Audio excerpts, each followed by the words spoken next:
Greetings and salutations. I am Crom the Pale, and this is my 7 Days to Die Beginner's Guide Day 0. So straight off the top, 7 Days to Die is a survival horde crafting game. I compare it a lot to Minecraft, and I'll go through a lot of the similarities and differences between the two. You should know the game is currently in alpha at the time of this recording. It says alpha 20 right up here. What does alpha mean? Alpha basically means that while the game is 100% playable, there are both minor and significant changes to the game mechanics, to the visual look at the game that are being made. And by playing the game as an alpha, you get the chance to give your feedback on what you like and dislike and can help shape how this game develops. Now, it is 100% playable as an alpha. There is no missing content. There is no content that is locked or they say they're going to add once it goes live. Everything that is currently available to be done with this game is in the alpha. That doesn't mean they don't have plans to add more to it. It's just that when they do add it, it will automatically update to you, and if you purchase the alpha, you get to play the entire game. So, when you buy the game, the first thing you're going to do, obviously, is start the game. Hit New Game. Now, there are some things I recommend for new players that they change before they actually begin playing the game. First, you're going to see up here it says Navigain. This is the game map. Much like in Minecraft, there's a variety of different maps that you can play with. I guess Minecraft is always a random map, but in 7 Days to Die, they give you one game map that they originally created for the early version of the game. While the map has been updated, it is a bit outdated at this point. They also include 3 maps that you can choose from called Pre-Gen 10K, Pre-Gen 6K, and Pre-Gen 8K. Now, what the 8K, 6K, and 10K refer to is the world size. This is a measurement in meters, so 8,192 meters by 8,192 meters. Like Minecraft, the world has blocks or cubes, which are 1 meter by 1 meter by 1 meter. That is the size dimension upon which the world is made. For those of you who don't know what a meter is, it's basically a little more than 3 feet. So it gives you an idea of how huge the worlds are. I recommend starting in a 6K, the Pre-Gen 6K. This map is more than large enough for new players to begin on and explore. It isn't lacking in any way because it's smaller. The larger maps, I personally feel, are for multiplayer. If, however, you want to try something brand new and don't want to go where someone else has trodden, you can create a random new world. And what you're going to do is you go into Advanced Generation. You can put in anything up here. My new map. You can pick the world size. 10,000 meters is the max size for this particular generation. There are some third-party map generators that can go a little bit larger. They can also go a little smaller than 6K, although I don't know why you'd want to go smaller. A lot of these settings are difficult to understand until you've played the game once. Basically, if you want like a wilderness adventure, you might turn off towns and you're just going to adventure, through the wilderness. It'll still have some wilderness POIs, like cottages, maybe a ghost town or whatever, but it won't have a big city. You could increase this to many and have tons of cities. Rivers, craters, cracks, lakes, these are pretty self-explanatory. They're basically what lies between cities. So, do you have to cross a river to get to the next town, or drive through a crater? Cracks are like earthquakes have split the earth, literally, and there's a crack. Lakes, obviously. Plains, hills, mountains, again, this is more of a definition of what the world looks like between cities and outside of cities. So higher mountains and hills will mean that it's much more difficult for you to traverse on foot or even by vehicle between cities. There are roads connecting all the cities, but these roads could be broken up by, you have to go through a mountain, or they take a very winding path around an obstruction, meaning it takes a lot longer to get between cities. So once you've chosen your your world, come over here, and server visibility is basically how many people can see your world. I suggest setting it to friends only, and unless you have specific, people you wish to play with, drop it right down to one player. You can put a password if you want to leave it open to the public, and that way only people that you give the password to can join. But I do recommend friends only, one player, jump into the game, leave everything else on default. Play the game for about 7 hours. That'll take you through a good chunk of the game. It'll get you a chance to explore, to experience the game, to create your own baseline understanding of the game world. After you do that, if you find that there's something about the game's progression or difficulty, or just generally want to explore how you can adjust the game, come back to this video, and I'm going to go through what all of the other settings do, because this isn't just a question of easy, difficult, hard.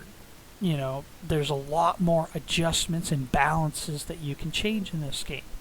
So first thing I'll go over here is your difficulty setting. So the difficulty settings, they basically control how hard zombies hit you and how difficult it is to kill the zombie. The 24-hour cycle basically makes sense, right? 1 hour in real life, 60 minutes, which means 24 hours in the game.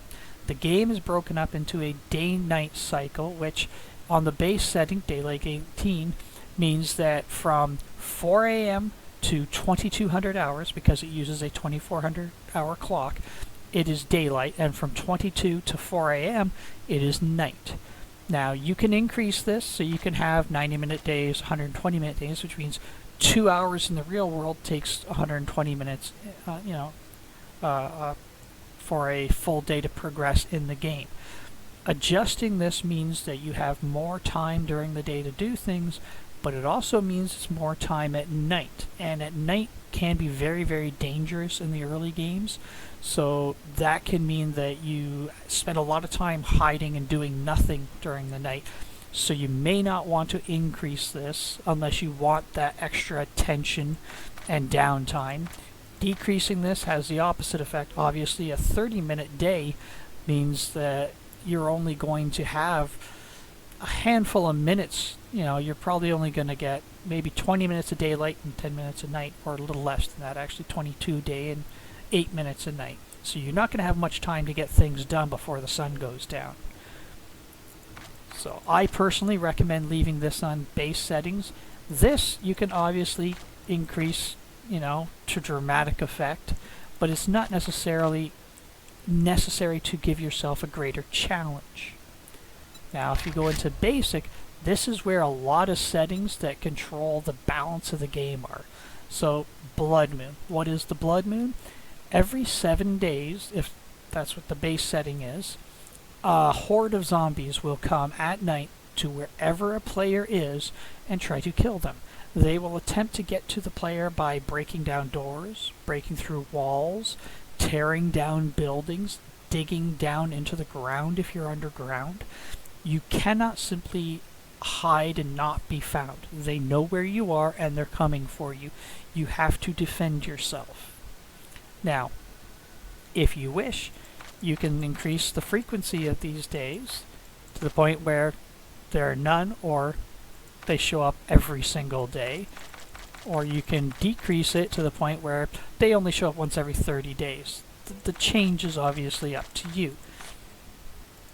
The default is 7 days, and you might think that's where the game gets its name, but it doesn't. The game actually gets its name from the fact that if you get infected by a zombie hitting you and giving you the zombie virus, it takes 7 days for that virus to kill you. That is where the actual name of the game comes.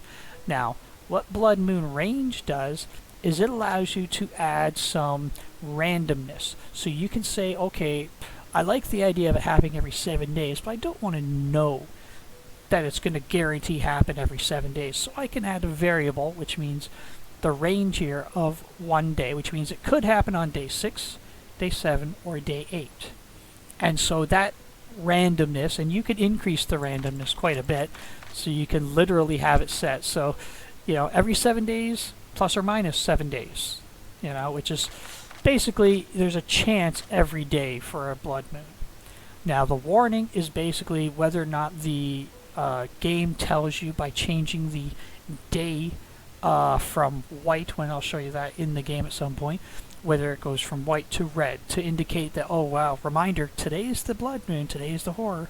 So if you don't know, if you've got a randomized, blood moon, you might want to set it so that there's no warning whatsoever. That way you don't know that that day is the blood moon until suddenly the zombies are coming at you. You may want to change it to evening so it does warn you, but it doesn't give you much time to prepare.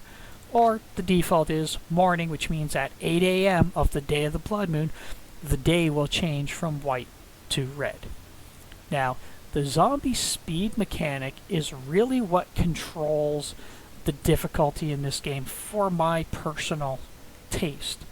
So, the speed of a zombie during the day, the speed of the zombie at night, the speed of the zombie when they are feral, and their blood moon speed can dramatically and drastically alter how this game plays.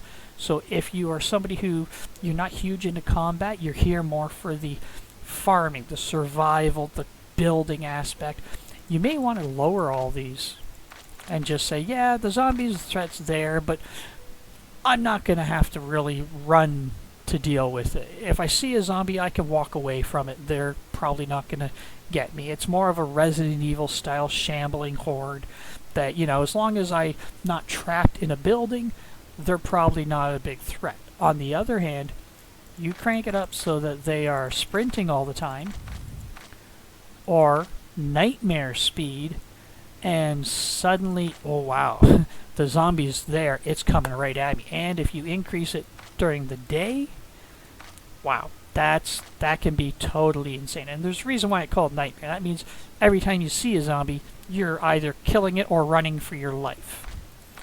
So I personally recommend a differentiation between the day speed and the other 3 settings, and the reason being is it makes the difference between night and day really stand out. It means that when that sun goes down, oh no, you really got to do something. If you're in the middle of a quest, if you're trapped in a building, you've got to act. You can't just continue on as if there's no change.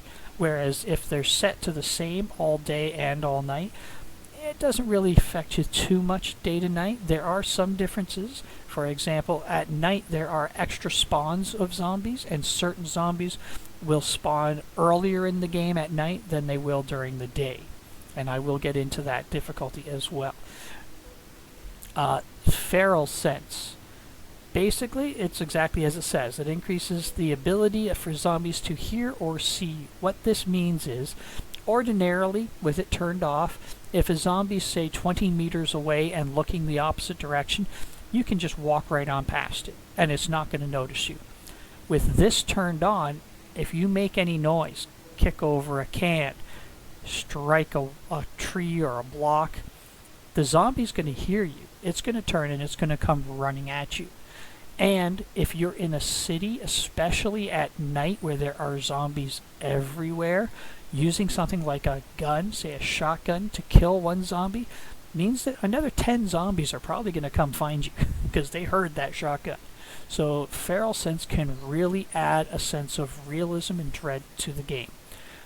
Persistent profiles just means that when you start a game, you don't have to create a character again, right?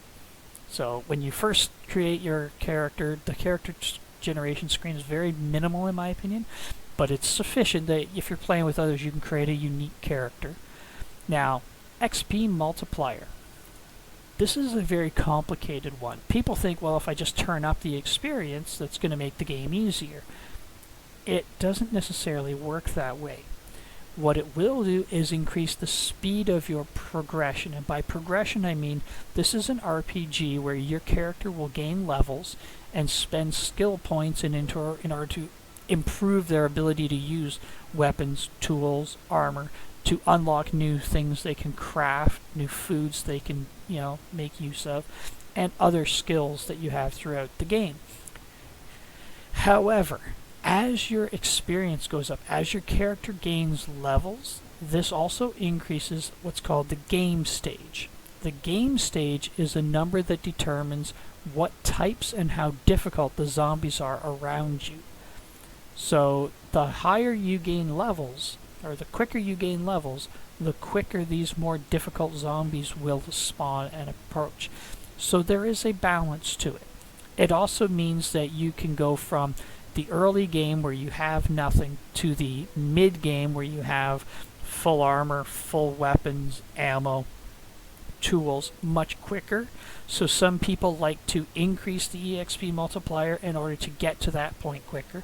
Some people will turn it down to delay that progression because the early game is something they are find more enjoyable.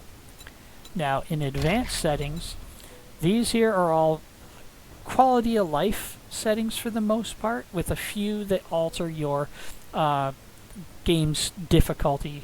Okay, so player block damage, that's a quality of life. Do you want to take 3 swings to bring down a door or 1? Do you want to take 10 swings to take out a door? Should walls be much harder to get through? You can also adjust how it is for the zombies, the AI block damage, whether or not they have an easier or quicker time to break through. And adjusting the blood moon block damage is actually a fun thing to do because it means that you can't just build a thick wall and guarantee the zombies don't get through. If you crank up that blood moon, they're going to go through that wall real quick. On the reverse, if you turn down the block damage, then it might feel more, safer for you to have a base built because zombies are going to have a tough time getting through. Loot abundance, it doesn't mean you find better gear quicker. What this means is, say you open a piece of trash and there's 10 bullets in it. Increasing loot abundance means that instead of 10 there might be 15 or 20 bullets. Decreasing it means that there might be 5 or nothing at all. So you can decrease your loot abundance all the way down to 25%, which I find is way, way too scarce. But again, if you're the type of player that wants to struggle to really have a hard time progressing in the game, this'll do it. I've seen people play it on this, and it takes forever to get resources and to get items and that of sufficient quantity to feel safe. It can be done though. It just, again, it's a very slow progression. It makes that early part of the game really drag out where you have to find everything because you can't craft anything really. The loot respawn, a lot of people bump this up to 30. There are some people that will turn it right off. I find it's not that big a deal to leave it at 7. There are people who say it kind of takes away from the game because, why is a house that I've looted magically getting more loot in it? My always, in-game explanation for it is, well, we know there are other survivors in the world, and that perhaps one of them has passed through, stopped in there for a night, deposited things they couldn't carry because there is a limit to how much you can carry, and you're finding what they've left behind. Or they never moved on. They died and are the new zombies that have taken up residence there. Now this, drop on death. Similar to Minecraft, on this setting, when you die, you drop everything you have. All of your equipment, that's, your armor that you're wearing, your clothing you're wearing, any tools you're carrying, as well as anything in your inventory. Unlike Minecraft, it doesn't scatter, it drops in a small blue backpack. But yeah, it means you will then have to travel. You have a penalty, an EXP penalty as well, and you'll have to travel from wherever you respawn, which is going to be either at random or on your bedroll once you put it down, to where your backpack is and pick it up. Now this can be adjusted, obviously, to your tool belt only. So just the items you were carrying in your hands are dropped, but you still have your inventory and you keep your clothing. You can do your backpack, which is your inventory only. You can also delete all, and that is possibly the most terrifying setting. It doesn't mean there's no permadeath setting for this game. There are self-imposed things that feel like permadeath. So delete all is one of those. So if you die, everything on your character is lost. Your character doesn't lose their levels, they don't lose their skills and attributes, but you now have to, once again, unless you've created backups for yourself as far as armor, tools, food, and whatever else was on you, have to reacquire all those things. I find this is a bit harsh, and there are people who say it's not harsh enough and that they want to, quit right out of the game and go back and create a whole new character, whole new world. Those are all options that you yourself can choose. On the reverse, you can also say, no, I don't want to have to go and pick up stuff. So I'm going to turn that off so that when I die, I simply respawn and I have everything on me, like some other games like Dark Souls, where I lost some experience, but that's it. There's nothing really a penalty for dying. The choice is yours. I like the drop on everything. I have died many times in this game, but I don't feel it's punishing to have to run across the map and pick it up, nor do I feel it's too generous. Drop on quit is basically, you set that if you're playing with a public server and you don't want people to log in, loot your server, and then log out with all of your items. So this way, if you drop on quit, that means that if somebody enters your game without your permission, they open a chest, they pick up all the items and log out, they suddenly drop a backpack with everything in it that they took. So it's usually not necessary if you change these settings, but it is something, it's another possibility. Now the blood moon count, again, it's complicated. That's why you'll notice it has the largest text window for it. It does have, as I say, it's the number of zombies that can be alive at the same time for any player during the blood moon. So if there's a single player, 8 zombies are all that can be on the screen. You jump it to 16, and suddenly there's 16 zombies at one time during the blood moon. As it said, your game stage will set the maximum number of zombies. It says per party, so that means if you have a group of 4 players, there is a set number of zombies that can show up, and it is overridden. It overrides this number.